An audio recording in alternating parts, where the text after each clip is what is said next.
कि पागल बना के हमरा कि पागल बना के हमरा घूमो ही पटना में एक बेर मिल ली एक बेर मिल ली रांची पागल बना में एक बेर मिल ली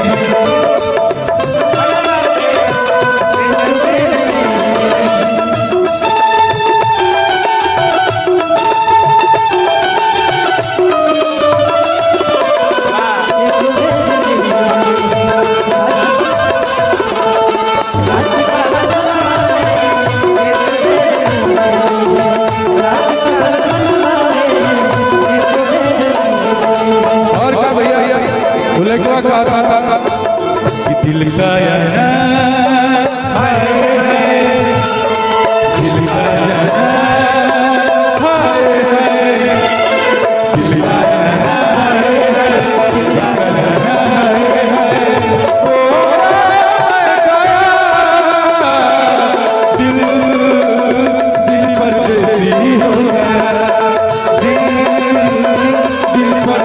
दिल का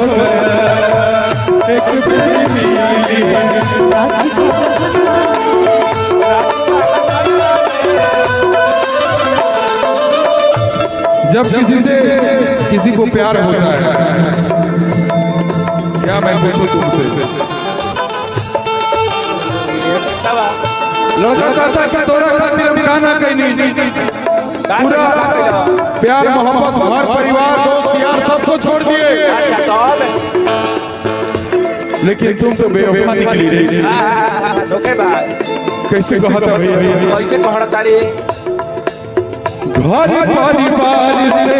यार रिश्तेदार से तोरा घर टूट गया था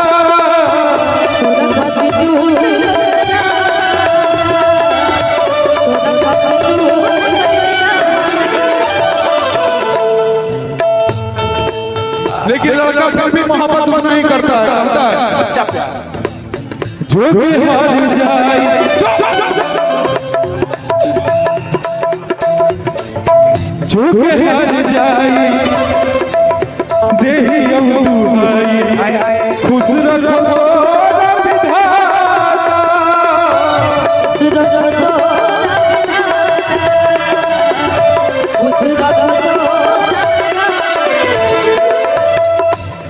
पता लगा कि देखो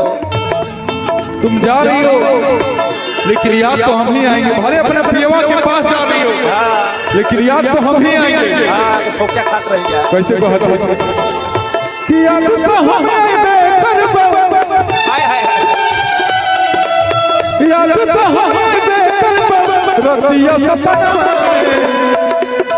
एक बेर मिली एक बेर